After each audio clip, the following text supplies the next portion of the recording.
City live માં આપનું સ્વાગત છે। આચાર્ય શ્રેય પ્રભુસુરી મહારાજનું રાજેશભાઈ પાદરાવાડાના ગ્રહ ચૈત્ય જિનાલય સુભાનપુરા શ્રી સામૈયું વાજતે ગાજતે કરવામાં આવ્યું। વડોદરાના જ ઉદ્યોગપતિ બાબુલાલજી દીક્ષા પછી જૈન મુનિ સાથે દર્શન બની પહેલીવાર પધાર્યા। જૈન અગ્રણી દીપક શાહે જણાવ્યું કે રામચંદ્ર સુરી સમુદાયના એક સાથે 77 દીક્ષાના પ્રદાતા આચાર્ય શ્રેયા સપ્રભસુરી મહારાજ વિશાળ સાધુ સાધ્વીજી ભગવંતો સાથે વડોદરામાં ગઈકાલે સાંજે કરુપેશભાઈ આશાભાઈ શાહના ગોત્રી ખાતે નિવાસ સ્થાને પધાર્યા હતા। સવારે રાજુભાઈ પાદરાવાડાના ગ્રહ ચૈત્ય જિનાલય સુવિધિનાથ ભગવાનની મહાપૂજાના દર્શન અને ચૈત્ય વંદન કરી વાજતે ગાજતે સુભાનપુરા જિનાગના આરાધક જૈન સંઘમાં રામચંદ્ર સૂર્ય આરાધના ભવન ખાતે પધાર્યા હતા। ગુરુજી અમારો અંતરનાદ અમને આપો આશીર્વાદના ગગનભેદી નારાથી વાતાવરણ ભક્તિમય બની ગયું હતું। વચ્ચે વચ્ચે જૈન ભાવિકો દ્વારા સરસ મજાની ગહોલી કાઢી ગુરુદેવ પધાર્યાના વધામણા કર્યા। જૈન સંઘના ટ્રસ્ટી હસમુખભાઈ દોશીએ ગુરુ વંદન કરી ગુરુદેવને વ્યાખ્યાન ફરમાવવા વિનંતી કરી હતી અને ગુરુદેવે મંત્રેશ્વર વસ્તુ પાડે ભગવાન પાસે માંગેલી 7 માંગણીઓનું વર્ણન કર્યું હતું। વધુમાં બપોરે 3:30 વાગે ગુરુદેવ વ્યાખ્યાન ફરમાવશે। આચાર્ય શ્રેયાસ પ્રભુસુરી મહારાજે નાનકડી બાલિકાને નવકાર મંત્ર વિધિ સહિત ઉચ્ચારણ કરાવ્યું। અલકાપુરી જૈન સંઘના ટ્રસ્ટી હિંમતભાઈ શાહે આવતીકાલ સવારે સંઘ દ્વારા સામૈયું સવારે 8:30 વાગે કરવામાં આવશે તેમ જણાવ્યું। આજના સામૈયામાં ઉદ્યોગપતિ બાબુલાલજી હવે જૈન મુનિરાજ સત્યદર્શન વિજયજી મહારાજના વિમલભાઈ શાહ પરિવાર અલકાપુરી જૈન સંઘમાં પ્રમુખ સીએ હિંમતભાઈ શાહ પ્રશાંતભાઈ શાહ યુનિવર્સિટીના પૂર્વ સેનેટ સભ્ય અને જાણીતા જૈન અગ્રણી દીપક શાહ સહિત વડોદરાના વિવિધ જૈન સંઘના અગ્રણીઓ પધાર્યા હતા। આજે સુભાનપુરાની અંદર 77 જેમને દીક્ષા એક સાથે આપી એવા દીક્ષા પ્રદાતા શ્રેયાંશ પ્રભુસુરી મહારાજા આજે પ્રવેશ કર્યો છે અહીંયા સુભાનપુરાની અંદર। જે સંઘની અંદર આપણી પાસે સંઘના અગ્રણી એવા હસમુખભાઈ દોશી છે।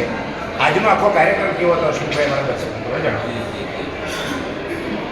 આજે અમારા શ્રી સંઘની જિનાગના આરાધક સંઘની વિનંતી ઘણા સમયથી કરતા હતા।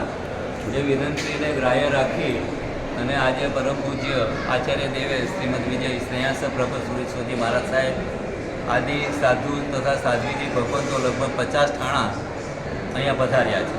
આજનો સવારમાં જે નેપચ્યુન એસ્ટેટ ઉપર પૂજ્યશ્રીનું રાત્રની સ્થિરતા હતી ત્યાંથી ચાલતા બધા શ્રી રાજેશભાઈ પાદરાવાળા શક્તિ કૃપા સોસાયટી એમની વિનંતી હતી કે પૂજ્યશ્રીનું સામૈયું મારા ઘરે ગૃહ ચૈત્ય પણ છે તો ત્યાં પૂજ્યશ્રી દર્શન કરે અને ત્યાંથી વાજતે ગાજતે સામૈયું ચાલુ થાય।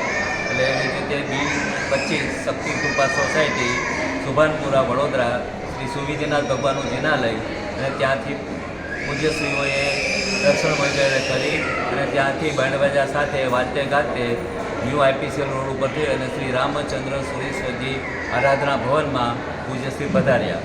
અહીંયા પધાર્યા પછી પૂજ્યશ્રીનું આજનું જે વ્યાખ્યાન હતું એ વ્યાખ્યાનનો મેઇન જે વિષય હતો એ કુમારપાળ આપણે મંત્રીશ્વર શ્રી વસ્તુપાદની પરમાત્માની પાસે જે 7 યાચનાઓ હતી એમને જે માગણી કરેલી હતી પરમાત્માની એ પરમાત્માની માગણી ઉપરનું આજનું પૂજ્યશ્રીનું વ્યાખ્યાન હતું। આજે વ્યાખ્યાનમાં પૂજ્યશ્રીએ ફક્ત આખો જૈન શાસનનો ઇતિહાસ કુમારપાળ મહારાજથી લઈને આજ સુધીના જે પણ આ જૈન શાસનની અંદર જે પણ અગ્રણીઓ જે થયા છે અને જેમને જે શાસનની સેવા કરી છે એ બાબતનો વિષય લીધો પહેલાં અને ત્યારબાદ વસ્તુપાળ મંત્રીશ્વરે જે પરમાત્માને યાચના કરેલી કે ભાઈ આ 7 માગણીઓ મારા જીવનમાં જોઈએ છે એટલી એની ખાલી પૂર્વ ભૂમિકા બાંધી। હવે આજે બપોરે 3:30 થી 5 દરમિયાન એની વિસ્તૃત પૂજ્યશ્રી છણાવટ કરશે વ્યાખ્યાન દરમિયાન અને વ્યાખ્યાન બાદ દરેક જે આવવાના છે એની સાધનની ભક્તિનું પણ આયોજન કરવામાં।